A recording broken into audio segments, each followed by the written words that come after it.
Hello everyone, मैं हूं Aditi Shah and I welcome you all to Magnet Brains, जहां आपको मिलता है 100% education free from kindergarten to 12th class. तो आज हम करने वाले हैं क्लास 12th अकाउंट्स का चैप्टर 8 डिसोल्यूशन ऑफ फर्म के कुछ केस बेस्ड टाइप क्वेश्चंस, ठीक है, जो आपसे पूछे जा सकते हैं। ठीक है, तो यहाँ पर हमें क्या, हम लोगों ने अभी तक पूरे MCQs इसके डिस्कस कर लिए हैं। अब आपसे किस तरह के CUET में पूछे जा सकते हैं क्वेश्चंस। आपको केस स्टडी या एक पैसेज, एक स्टोरी दी जा सकती है और उस पर बेस्ड आपसे कुछ MCQs पूछे जा सकते हैं। ठीक है, तो आपको डरना नहीं है, घबराना नहीं है। कॉन्सेप्ट्स अगर क्लियर हैं तो आपको कोई भी प्रॉब्लम नहीं आने वाली। ठीक है, बस ध्यान से जो केस स्टडी और जो पैसेज आपको दिया है उसको आपको ध्यान से पढ़ना है। चलो, case study 1, read the given passage carefully and answer the questions. ठीक है, तो ध्यान से पढ़ते हैं। The dissolution of the firm of K&L happened and the various assets other than cash and outside liabilities were transferred to the realization account।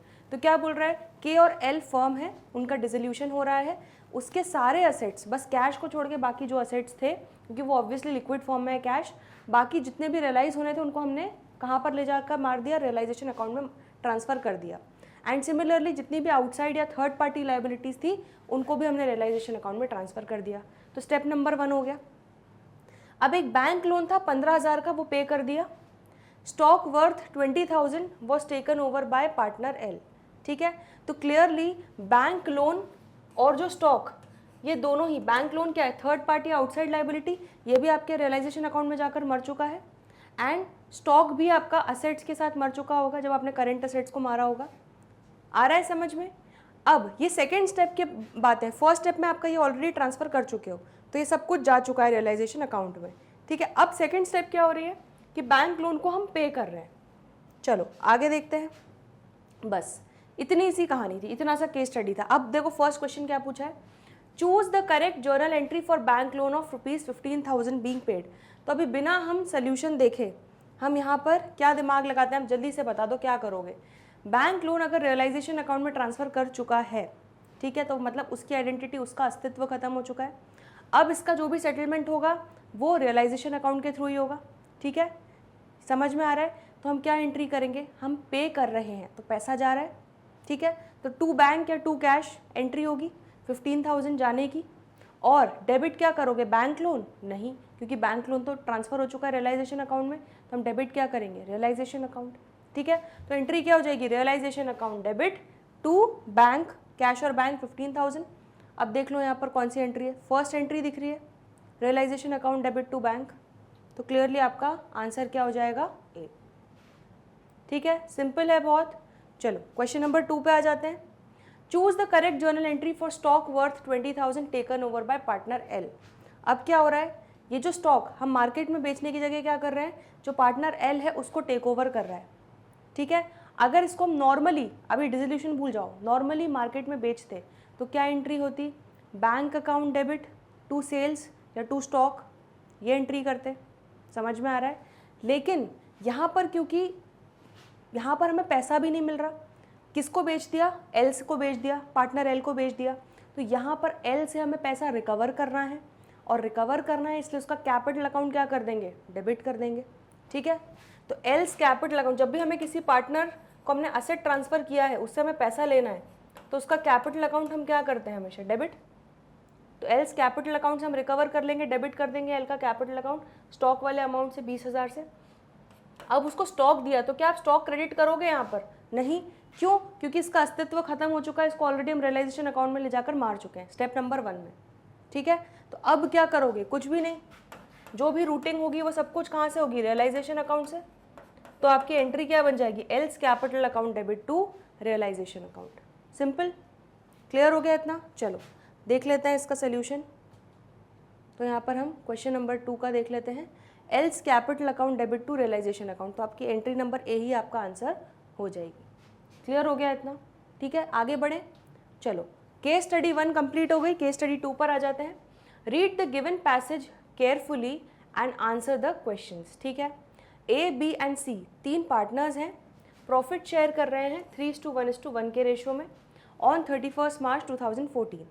They decided to dissolve their firm. ठीक है, तो 3 पार्टनर्स हैं, वो अपनी firm dissolve करना जा रहे हैं 31 मार्च 2014 को। On that date their balance sheet was as under. ठीक है, तो बैलेंस शीट दी हुई है, देखो ध्यान से क्या क्या दिया है। लाइबिलिटीज़ तीनों पार्टनर्स के कैपिटल अकाउंट दिए हैं, लॉन्ग टर्म लाइबिलिटीज़ में हमें बैंक लोन दिया है, करंट लाइबिलिटीज़ में सन्ड्री क्रेडिटर्स दिए हैं। ठीक है, असेट साइड पे आओ, फिक्स एसेट्स में फर्नीचर सन्ड्री एसेट्स दिया है, करंट एसेट्स में स्टॉक दिया है, and sundry debtors less provision for doubtful debts, cash in hand. ठीक है, क्लियर हो गया। तो बैलेंस शीट देख ली एक बार। चलो अब देखते हैं कि क्वेश्चन में आगे क्या बोल रहे हैं। एडिशनल इन्फॉर्मेशन दी हुई है, देखो ध्यान से। ए जो पार्टनर है वो टेक ओवर करने वाला है furniture at ₹800 and debtors amounting to 20,000।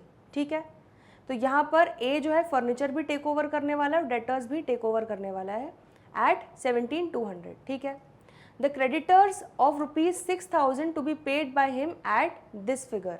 ठीक है, क्रेडिटर्स को भी पे करेगा। अब बी क्या टेक ओवर कर रहा है, जितना भी स्टॉक है at 7,000 and sum of the sundry assets at 7,200 being 10% less than book value. C is to take over the remaining sundry assets at 90% of the book value less 100 as discount and assume the responsibility for the discharge of the bank loan together with outstanding interest of ₹30 which has not been recorded in the books. ठीक है, the expenses of dissolution were 270. Remaining debtors sold to a debt collecting agency at 50% of the book value. Prepare necessary accounts to close the books of the firm. तो बड़ी सारी खूब सारी जानकारी दी है। ठीक है, एक बार हमने पढ़ लिया, अब आप धीरे धीरे से MCQs देखते जाओ और ध्यान से एक बार उस पैराग्राफ में से देखते जाओ कि आपको क्या इन्फॉर्मेशन रेलिवेंट है। चलो, तो यहाँ पर calculate the book value of sundry assets taken by B, ये आपका क्वेश्चन है। हमें बताना है कि बी ने कितने बुक वैल्यू के सन्ड्री असेट्स खरीदे, मतलब टेक ओवर किए। ठीक है, तो यहाँ पर ध्यान से देखो क्या लिखा हुआ है, B is to take over all the stock at 7,000 and some of the sundry assets at 7,200 rupees being 10% less than book value। इसका मतलब अगर आपकी X वैल्यू के सन्ड्री एसेट्स हैं उसका 10% मतलब कितना हो जाएगा 0.10x। ठीक है, 10% इंटू एक्स कितना हो जाएगा 0.10x। समझ में आ रहा है, यह आपका किसके बराबर हो जाएगा 7,200 के। समझ में आ गया इतना, तो मतलब ये एक तरीके से 1x है, तो 1x माइनस 0.10x 7,200, तो क्लियरली यहाँ पर इसका मतलब क्या हो जाएगा 0.9x या 0.90x इज इक्वल टू 7,200 लिख सकते हो। तो x is equal to 7,200 divided by 0.9 लिख सकते हो। ठीक है, या तो ये तरीका है आपको जैसा ठीक लगे, या मैं कैसे इमेजिन करती हूँ कि अच्छा अगर ये 10% लेस बुक वैल्यू है मतलब ये 90% है। समझ में आ गया, 100 में से 10 माइनस करके 90% की बुक वैल्यू है, तो अगर मैं इसको डिवाइड कर दूँ 90% से तो मुझे 100% बुक वैल्यू मिल जाएगी। समझ में आ गया। चलो, तो यहाँ पर क्लियरली आप क्या कर सकते हो, 7,200 है 90%। ठीक है, तो क्लियरली 100% बुक वैल्यू कितनी होगी उस असेट की, तो यहाँ पर 7,200 डिवाइडेड बाय 90% कर लो, ये हो जाएगा 8,000। आप चाहो तो क्रॉस चेक कर लो, 8,000 की अगर वैल्यू वाले असेट थे जो बी टेक ओवर कर रहा है सन्ड्री एसेट्स, ठीक है, कितने में 10% less then the book value, तो 8,000 का 10% कितना हो जाएगा 800, तो वो नेट 7,200 में टेक ओवर कर रहा है।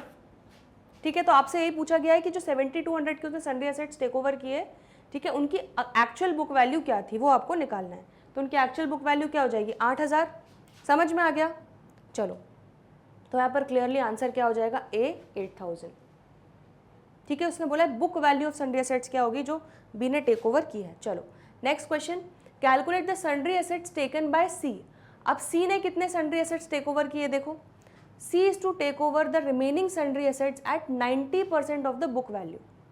तो यहाँ पर क्या बोल रहा है, उसने ये नहीं पूछा कि सी ने कितनी बुक वैल्यू के असेट्स टेक ओवर किए, नहीं, सी ने कितने में असेट्स टेक ओवर किए। ये आपको लैंग्वेज डिफरेंस करते हुए समझ में आना चाहिए। ठीक है, इसलिए हमेशा क्वेश्चन को ध्यान से पढ़ना और केस स्टडी को ध्यान से पढ़ना। चलो, तो सन्ड्री एसेट्स कितने थे टोटल, देखो अब जरा बैलेंस शीट में आके 17,000 के थे। अभी हमने जस्ट निकाला कि 17,000 में से 8,000 के जो असेट्स थे, ठीक है, वो किसने, बी ने टेक ओवर कर लिए 90% वैल्यू पे, दैट इज 7,200 में टेक ओवर कर लिए। अब रिमेनिंग जो है सी टेक ओवर करने वाला है तो रिमेनिंग कितना हो गया, 17,000 में से आप जब 8,000 माइनस करोगे तो रिमेनिंग कितना बचा, 9,000 बचा। तो आपको ये बताना है, ये नहीं बताना कि कितने रिमेनिंग बुक वैल्यू के एसेट सी ने टेक ओवर किए, नहीं, सी कितने में टेक ओवर कर रहा है ये बताना है। तो सी ने टेक ओवर किया remaining sundry assets at 90% of the book value. तो यहाँ पर 9,000 का में 10% माइनस कर दो, मतलब 10% डिस्काउंट पे ले रहा है वो, तो ये कितना हो जाएगा 900, मतलब ये कितना हो जाएगा 8100। और क्या बोला है, लेस 100 एज डिस्काउंट, और 100 रुपये का और डिस्काउंट उसको चाहिए। तो मतलब उसने नेट कितने में टेक ओवर किए, 8,000 में। तो 9,000 की बुक वैल्यू वाले जो असेट्स थे सी टेक ओवर कर रहा है कितने में, 8,000 में। ठीक है, कैसे, 9,000 के 10% लेस, दैट इज 90% की बुक वैल्यू 8100 पे ले रहा है, और उसमें से 100 रुपये का और डिस्काउंट मांग रहा है, तो टोटल वो 8,000 रुपीज़ देगा। समझ में आया। तो यहाँ पर भी आपका आंसर क्या हो जाएगा, question number 4, calculate sundry assets taken by C, क्या हो जाएगा, सी 8,000। ठीक है, इस क्वेश्चन में गलती करने के चांसेस हैं, बहुत बच्चे गलती करेंगे इसमें, लेकिन आपको समझना है, मैंने अभी जो आपको इतने ध्यान से चीज़ें समझाई, किस तरह से आपको क्वेश्चन को पढ़ना है। चलो next, calculate the treatment of debtors. अब डेटर्स का ट्रीटमेंट क्या होगा, चलो आ जाओ जल्दी से देख लेते हैं।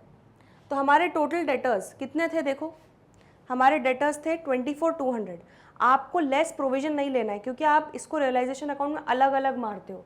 तो डिसोल्यूशन के केस में हमेशा ये याद रखना, सन्ड्री डेटर्स जो हैं वो आपके डेबिट साइड पे मर चुके हैं रियलाइजेशन अकाउंट में, और इसका प्रोविजन भी क्रेडिट साइड पे मर चुका है। तो अब आपको प्रोविजन से लेना देना नहीं है, जो है आपको सन्ड्री डेटर्स की जो फुल वैल्यू थी उसी पर आपको चीज़ें कंसिडर करनी है। चलो अब सन्ड्री डेटर्स को लेके क्या जानकारी दी गई है, देखो 24,200 के टोटल डेटर्स हैं, ये अभी हमने देखा बैलेंस शीट में। इसमें से ए जो है वो टेक ओवर कर रहा है कितना, 20,000 के डेटर्स। तो 20,000 के डेटर्स टेक ओवर किसने कर लिए, ए ने। तो रिमेनिंग कितने बचे, 4,200 बचे।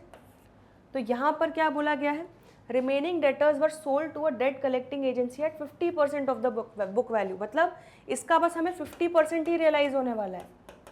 ठीक है, तो 4,200 का 50% कर लो, कितना हो जाएगा 2,100। तो क्लियरली आपको डेटर्स से कितना मिलने वाला है, रियलाइज होकर 2,100 मिलेगा, बाकी तो ए ने टेक ओवर कर लिए। समझ में आ गया इतना। तो आपका यहाँ पर आंसर क्या हो जाएगा, 2,100। चलो देख लेते हैं एक बार हम, तो आपका आंसर हो जाएगा ए 2,100। क्लियर हो गया इतना, ठीक है, यहाँ तक कोई डाउट। केस स्टडी 3 पे आगे बढ़ रहे हैं। Read the given passage carefully and answer the questions. ठीक है, क्या क्या दिया हुआ है देखो ध्यान से। P, R and I were partners in a firm sharing profits and losses in the ratio of 5:3:2। तो 3 पार्टनर्स हैं पी, आर, आई, उनका प्रॉफिट शेयरिंग रेशियो यहाँ पर हमें दिया हुआ है 5:3:2। In spite of repeated reminders by the authorities, they kept dumping hazardous material into a nearby river. ठीक है, तो भले अथॉरिटीज़ जो थी वो कितना भी उनको बोले, रिमाइंडर दे रही थी, लेकिन ये लोग अपनी करतूतों से बाज नहीं आ रहे थे। वो अपना जो उनकी फैक्ट्री से जो भी हजार्डस मटेरियल निकलता था उसको वो रिवर में डाल रहे थे। ठीक है, कोर्ट ने ऑर्डर कर दिया अब उनके डिसोल्यूशन के लिए। ठीक है, तो बहुत मज़ा आ गई। अब इन्होंने माना नहीं कहना, तो कोर्ट ने क्लियरली उनका डिसोल्यूशन ऑर्डर कर दिया। P was deputed to realise the assets and pay the liabilities. अब पी को यहाँ पर अथॉरिटी दी गई कि भाई आप रिस्पॉन्सिबिलिटी लो, सारे एसेट्स रियलाइज करो और लाइबिलिटीज़ को पे ऑफ करो और फर्म को डिसॉल्व करो। और पी को कितना, 1,000 रुपये दिया गया कमीशन फॉर हर सर्विसेज। ठीक है, तो पी को 1,000 रुपये उसका कमीशन दिया गया उसके सर्विसेज के लिए, मतलब रेम्यूनरेशन दिया गया। तो ये आपको भूलना नहीं है। The financial position of the firm was as follows. ठीक है, तो फाइनेंशियल पोजिशन देखो क्या दी हुई है। लाइबिलिटी साइड में कैपिटल अकाउंट्स दिए हैं 2 पी और आर के। लॉन्ग टर्म लाइबिलिटीज में इन्वेस्टमेंट फ्लक्चुएशन फंड दिया है। करंट लाइबिलिटीज सन्ड्री क्रेडिटर्स दिया है। ठीक है, फिक्स एसेट्स में फर्नीचर इन्वेस्टमेंट दिया है। Current asset stock cash and I का, दैट इज इशिता का कैपिटल अकाउंट यहाँ असेट साइड पर आ रहा है, मतलब डेबिट बैलेंस है क्लियरली। ठीक है, मतलब नेगेटिव बैलेंस है उसके कैपिटल अकाउंट को, उससे हमें पैसा लेना है, उसको देना नहीं है। ठीक है, एडिशनल इन्फॉर्मेशन क्या क्या दी है। P took over investments for 12,500। Stock and furniture realised 41,500। There was old furniture which has been written off completely from the books are agreed to take away the same at the price of 3,000 and compensation paid to employees amounted to 8,000. This liability was not provided in the above balance sheet. Realization expenses amounted to 1,000. ये सारी आपको additional information दे दी गई, ठीक है। अब आगे क्या बोल रहे हैं, अब आगे जो जो क्वेश्चंस आते जा रहे हैं उसको देखकर हम अपनी एडिशनल इन्फॉर्मेशन में से इन्फॉर्मेशन निकालते जाएंगे। सबसे पहले क्या बोल रहे हैं, how much is the sundry assets amount debited to realisation account. मतलब उन्होंने सबसे पहला स्टेप पूछा कि आप इसमें से जो बैलेंस शीट में से कौन कौन से एसेट्स उठाकर टोटल सन्ड्री एसेट्स कितने अमाउंट से मारोगे रियलाइजेशन अकाउंट में ले जाकर। आ रहा है समझ में? तो यहाँ पर क्लियरली देखो हम रियलाइजेशन अकाउंट में कौन कौन से एसेट्स मारेंगे, फर्नीचर, इन्वेस्टमेंट्स, स्टॉक, ठीक है। कैश को हम नहीं मार सकते क्योंकि वो ऑलरेडी लिक्विड फॉर्म में है, ठीक है, उसको आप रियलाइज नहीं करोगे। इशिता का कैपिटल अकाउंट ये डेबिट बैलेंस है, इसको आप यहाँ पर रियलाइजेशन अकाउंट में ये एसेट नहीं है, इसको आप ट्रांसफर नहीं करोगे, ठीक है। तो क्लियरली ये तीन चीज़ें जो है ये आपको ले जानी है। तो टोटल कितना हो गया देखो, 37,000 प्लस 15,000 प्लस 5,500, तो आपका आंसर क्या हो जाएगा 57,500। तो क्लियरली यहाँ पर 57,500 आपका आंसर हो जाएगा टोटल सन्ड्री एसेट्स जो आपको ट्रांसफर करने हैं debit side of realisation account पे। क्लियर हो गया, ठीक है। बढ़े आगे, how much is the realisation loss. अब उन्होंने यहाँ पर देखो, अगर आप ये सोच रहे हो कि सिर्फ हम डायरेक्टली एमसीक्यूज पढ़ेंगे, हम एक बार चैप्टर गो थ्रू नहीं करेंगे, तो आप बहुत बड़ी गलती कर रहे हो, क्योंकि इस तरह से केस स्टडीज़ में आपको वो रफ वर्क में वो क्वेश्चन करवाएंगे, ठीक है। भले मेन क्वेश्चन एमसीक्यू है, लेकिन रफ वर्क में वो आपको आपकी सारी जानकारी टेस्ट कर लेंगे कि क्या आपको रियलाइजेशन अकाउंट बनाना आता है। उन्होंने क्या पूछ लिया, रियलाइजेशन लॉस कितना होगा। देखो अब अगर ये आप तभी बना पाओगे जब आपको रियलाइजेशन अकाउंट बनाना आता होगा। चलिए तो रियलाइजेशन अकाउंट बना लेते हैं। उसके लिए क्या करना होगा, अभी जस्ट हमने निकाला असेट साइड से कितनी चीज़ें मारनी होंगी, टोटल 57,500, फर्नीचर, इन्वेस्टमेंट, स्टॉक, ठीक है, ये टोटल 57,500 के असेट्स। एंड लाइबिलिटी साइड पे क्या क्या मारोगे आप, कैपिटल अकाउंट्स, इंटरनल लाइबिलिटी, तो इसको आप ट्रांसफर नहीं करोगे रियलाइजेशन अकाउंट में। इन्वेस्टमेंट फ्लक्चुएशन फंड को ट्रांसफर करोगे, यस, क्योंकि इन्वेस्टमेंट से रिलेटेड है वो, ठीक है। तो किसी भी एसेट से रिलेटेड प्रोविजन या रिजर्व को ट्रांसफर करना होता है। सन्ड्री क्रेडिटर्स को भी ट्रांसफर करोगे क्योंकि थर्ड पार्टी आउटसाइड लाइबिलिटी है, ठीक है। तो बैलेंस शीट से देखकर अब हम यहाँ पर एक रियलाइजेशन अकाउंट बना लेते हैं रफ में।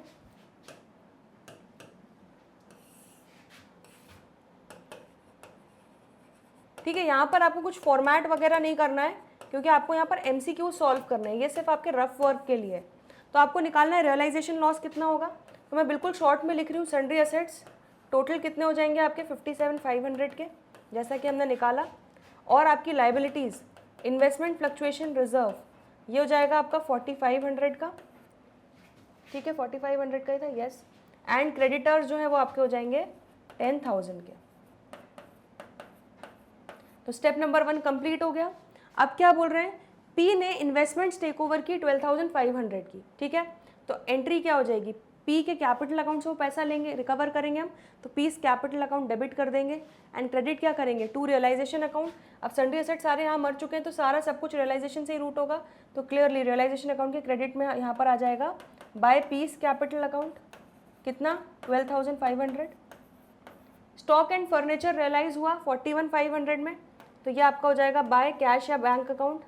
तो कैश अकाउंट यहाँ पर दिया हुआ है तो हम कैश अकाउंट में रियलाइज कर लेंगे, ठीक है। अब ये जो असेट रियलाइज होते जाएंगे उसकी एंट्री यहाँ पे होती जाएगी।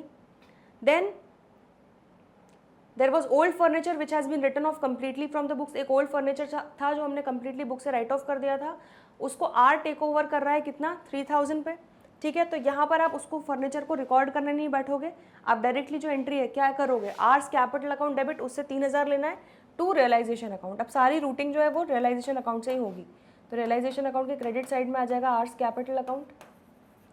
Compensation paid to employees amounted to 8,000, this liability was not provided in the above balance sheet.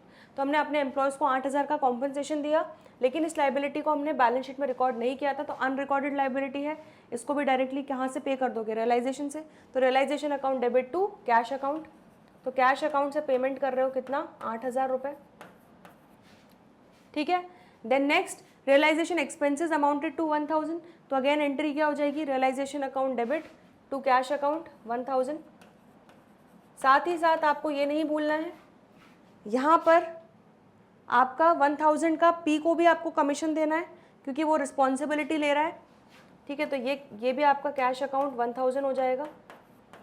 और ठीक है, आपको जानकारी सन्ड्री क्रेडिटर्स को पे ऑफ करने के बारे में नहीं दी है, तो आउटसाइड लायबिलिटी या थर्ड पार्टी लायबिलिटी से रिलेटेड चाहे कोई जानकारी दी हो या ना दी हो, उससे हमें मतलब नहीं है, उसको हमें तब भी पे करना पड़ेगा। तो 10,000 का आपको क्रेडिटर्स को भी पे करना पड़ेगा। समझ में आ गया, क्लियर हो गया इतना, ठीक है। कोई डाउट, कोई दिक्कत, कोई परेशानी?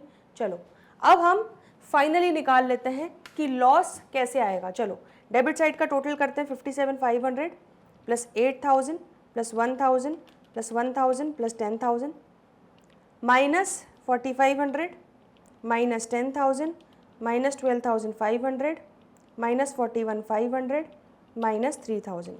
तो कितना आया, यहाँ पर आपका बैलेंसिंग फिगर आ जाएगा, that is loss on realisation, ठीक है। समझ में आ गया? तो आपका लॉस ऑन रियलाइजेशन कितना आ गया, 6,000 आ गया। चलिए तो यहाँ पर हम आंसर देख लेते हैं।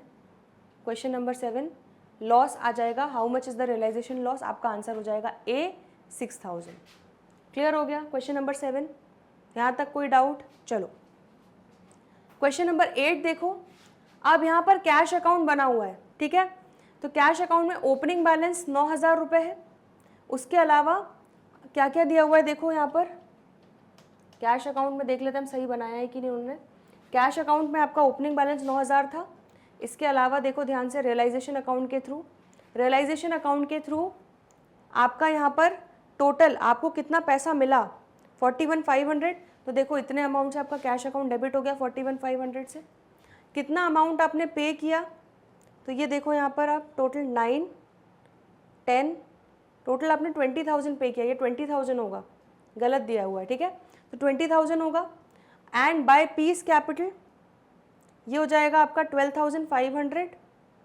अच्छा, ये आपका अमाउंट कितना ड्यू आ रहा है अब पार्टनर्स को, वो हमें निकालना होगा। देखो अब क्लियरली मैं इसको रब कर रही हूँ रियलाइजेशन अकाउंट को, ध्यान से देखो। तो जो पैसा आपको असेट्स को रियलाइज करके मिला वो आपने कैश अकाउंट में डेबिट कर दिया, जो पैसा आपने लाइबिलिटीज़ और खर्चों में पे ऑफ किया वो आपने यहाँ पर कैश अकाउंट से पैसा जा रहा है रियलाइजेशन अकाउंट के थ्रू, वो क्रेडिट कर दिया, ठीक है।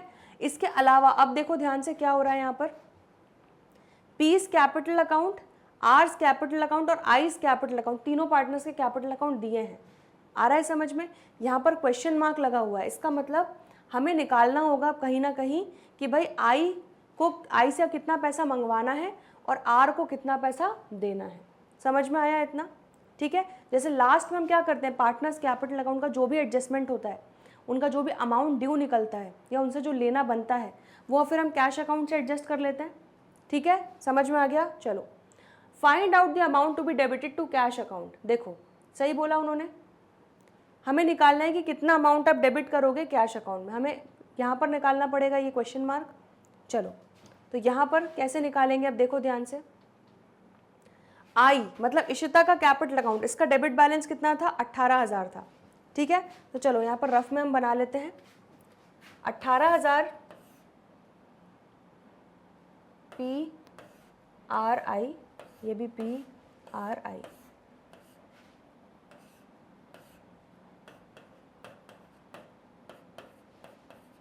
तो इशिता का ओपनिंग बैलेंस 18,000 यहाँ पे आएगा, टू बैलेंस ब्रॉट डाउन।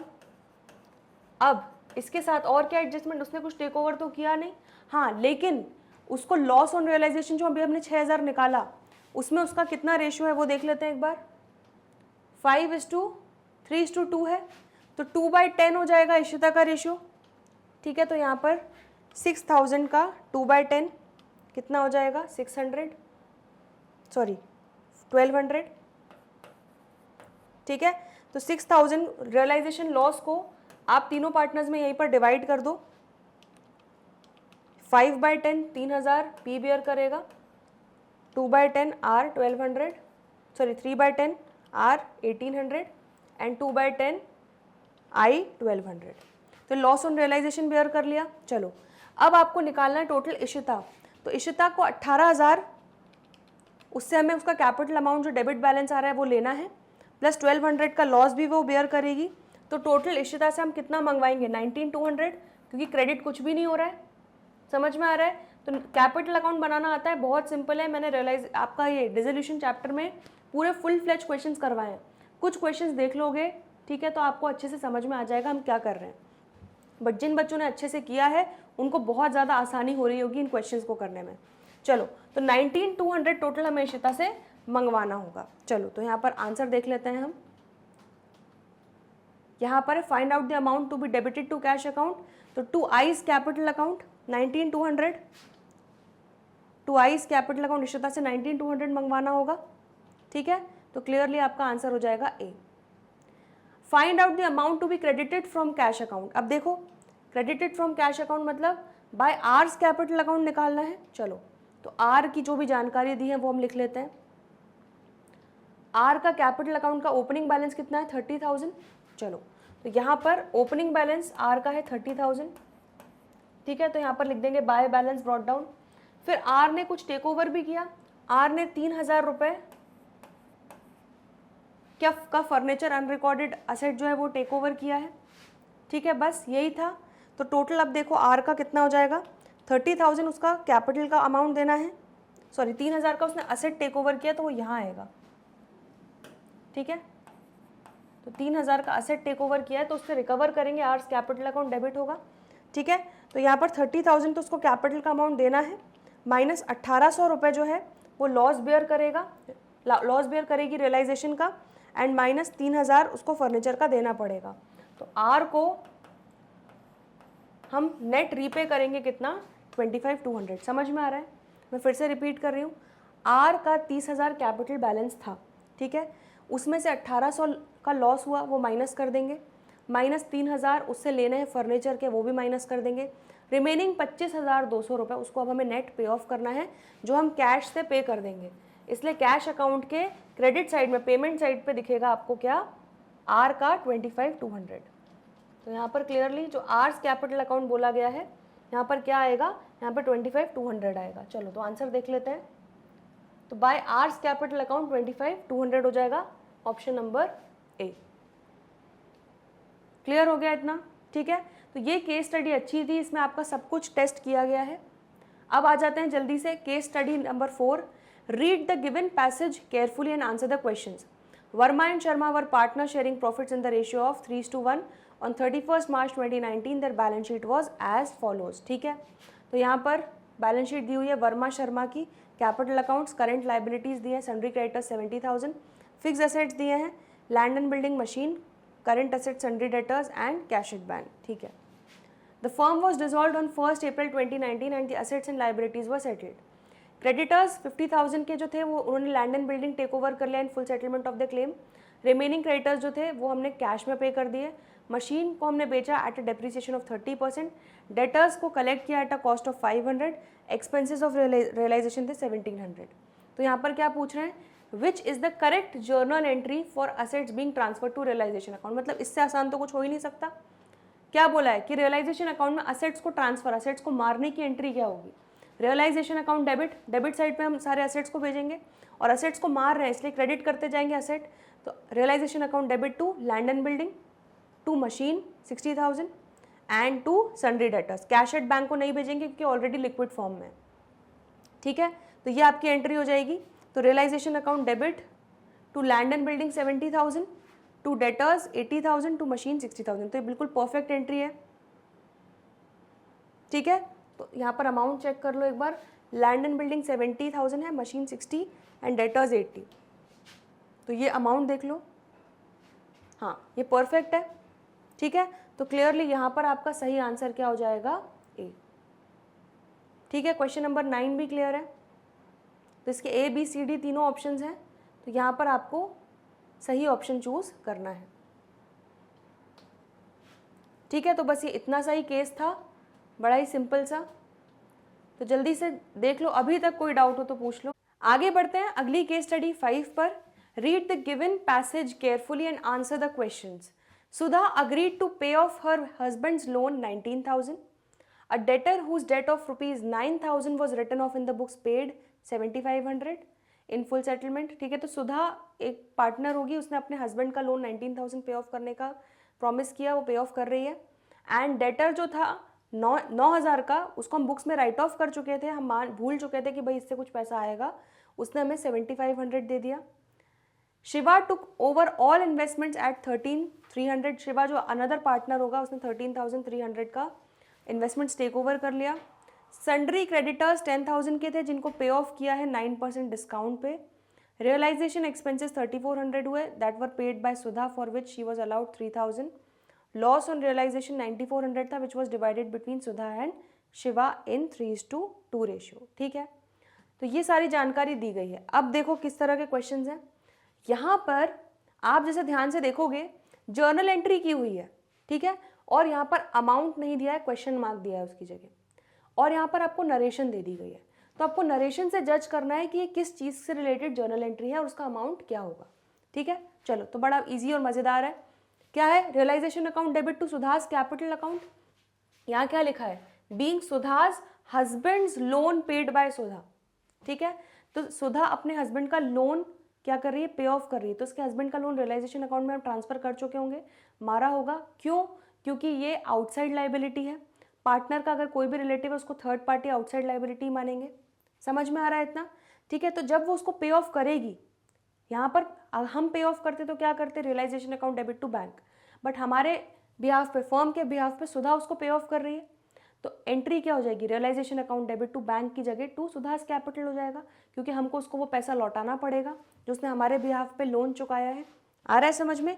तो सुधा ने कितना लोन पे ऑफ किया है? 19,000। तो क्लियरली यहाँ पर अमाउंट कितना हो जाएगा? 19,000। तो आपका ऑप्शन हो जाएगा ए, 19,000। ठीक है, क्लियर हो गया इतना? क्वेश्चन नंबर 11 देखो, bank account debit to realisation account. तो पैसा मिल रहा है, being debtor of 9,000 paid in full settlement, ठीक है। तो यहाँ पर जो 9,000 का डेटर था, वो हमें कितना पे ऑफ कर रहा है? 7,500 पे ऑफ कर रहा है फुल सेटलमेंट में। तो हमारे बैंक में कितना पैसा आ रहा होगा? 7,500।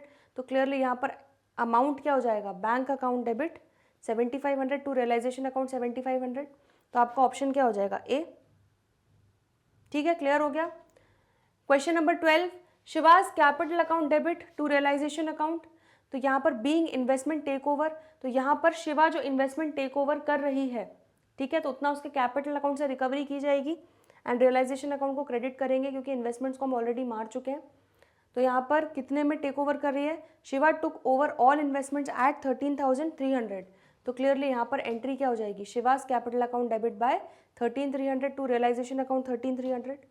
तो अमाउंट आपका हो जाएगा 13,300। समझ में आ गया इतना? ठीक है, चलिए। तो हम लोगों ने आज डिसोल्यूशन से रिलेटेड कुछ केस स्टडीज डिस्कस किए, तो आपको एक ये आइडिया लग गया कि किस तरह से आपसे एग्जाम्स में केस स्टडी बेस्ड क्वेश्चंस भी पूछे जा सकते हैं और उस पर बेस्ड आपसे एमसीक्यूज पूछे जा सकते हैं। तो आपको सिर्फ और सिर्फ एमसीक्यूज पढ़ के नहीं जाना है, आपको कॉन्सेप्चुअली उस पूरे चैप्टर की अंडरस्टैंडिंग होना बहुत इंपॉर्टेंट है, तभी आप अच्छा स्कोर कर पाओगे। आ रहा है समझ में? चलिए, अब आखिरी में कुछ छोटी सी इन्फॉर्मेशन मैं आपको देना चाहती हूँ। आपको CUET जो भी आपको सब्जेक्ट्स पढ़ने हैं CUET से रिलेटेड, आपको यूट्यूब चैनल पर तो मिल ही जाएंगे हमारे, लेकिन वेबसाइट पर भी अवेलेबल है, magnetbrains.com पे जाइएगा आप। वहाँ पर आपको सब्जेक्ट वाइज पूरे CUET के आपको सिलेबस अवेलेबल है, ठीक है। अब जैसे आपने यहाँ पर गए, आपको CUET अकाउंटेंसी देखना है, आपने इसको क्लिक किया तो यहाँ पर आपके CUET के वीडियोस खुल जाएंगे अकाउंटेंसी में, लेक्चर वाइज आपको सारी चीज़ें अवेलेबल रहेंगी, ठीक है। तो आपको यहाँ पर बिल्कुल भी परेशानी, दिक्कत का सामना नहीं करना होगा, आपको सारे वीडियोस एक साथ मिल जाएंगे। चलिए, तो आज के लिए इतना ही। बाकी के जो भी क्वेश्चंस हैं, कॉन्सेप्ट्स हैं, वीडियोस हैं, वो हम करेंगे आने वाले अगले लेक्चर्स में। जल्दी मिलते हैं ब्रेक के बाद। देखते रहिए Magnet Brains. Stay tuned. Good bye.